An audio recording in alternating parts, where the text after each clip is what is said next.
Hello friends, यह dictation Dainik Jagran का संपादकीय डिक्टेशन है। आज का हेडिंग है बंगाल की चुनावी हिंसा, स्पीड 80 वर्ड पर मिनट रहेगी। तो चलिए स्टार्ट करते हैं। बंगाल में पंचायत चुनावों को लेकर शुरू हुई हिंसा जिस तरह थमने का नाम नहीं ले रही है, उससे यदि कुछ स्पष्ट हो रहा है तो यही कि राज्य सरकार या तो इस हिंसा को रोकने में समर्थ नहीं या फिर वह इसके लिए इच्छुक ही नहीं। इसका संकेत नामांकन प्रक्रिया प्रारंभ होते ही हिंसा और हत्या के सिलसिले पर मुख्यमंत्री और उनके सहयोगियों के बयानों से मिलता है। वे या तो हिंसा से इनकार कर रहे हैं या फिर उसके लिए विपक्षी दलों पर दोष मढ़ रहे हैं। ऐसा संवेदनहीन रवैया उपद्रवियों का दुस्साहस बढ़ाने वाला है।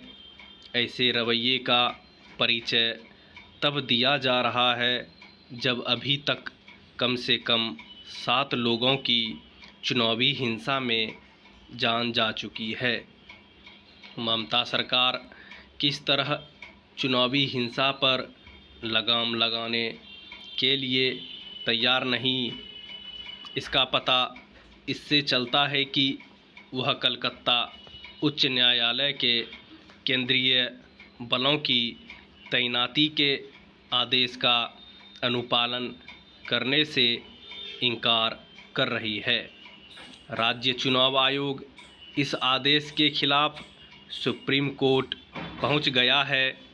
ऐसे में इस पर हैरत नहीं कि चुनावी हिंसा जारी है।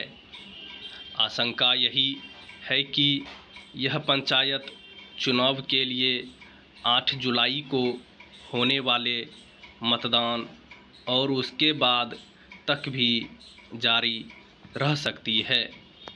बंगाल एक ऐसा राज्य है जहां प्रत्येक चुनाव में बड़े पैमाने पर हिंसा होती है।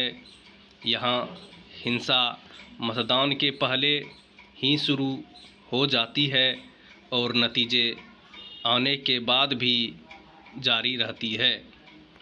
पिछले विधानसभा चुनाव के समय तो इतने बड़े पैमाने पर हिंसा हुई थी कि विरोधी दलों के कार्यकर्ताओं और समर्थकों को जान बचाने के लिए पड़ोसी राज्य असम में शरण लेनी पड़ी थी।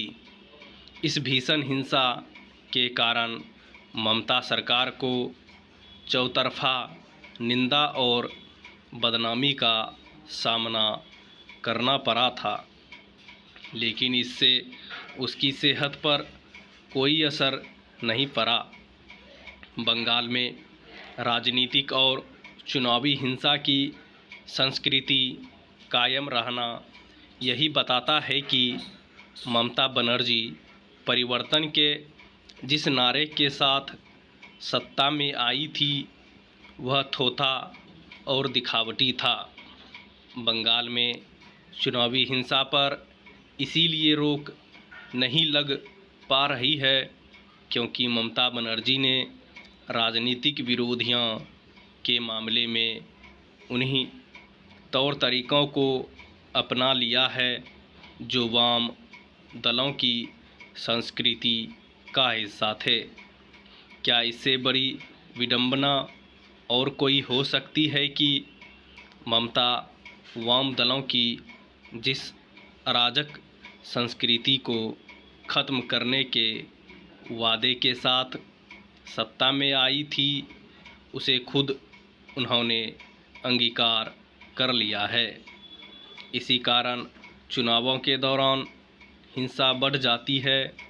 इस हिंसा के जरिए विरोधी दलों के प्रत्याशियों को नामांकन पत्र दाखिला करने से भी रोका जाता है। यह चिंताजनक है कि जब देश के अन्य हिस्सों में चुनावी हिंसा पर एक बड़ी हद तक अंकुश लग गया है, तब बंगाल में उस पर कहीं कोई लगाम लगती नहीं दिख रही है। स्टॉप। इसका PDF टेलीग्राम पे दिया हुआ है, आप लोग इससे जुड़ सकते हैं। धन्यवाद।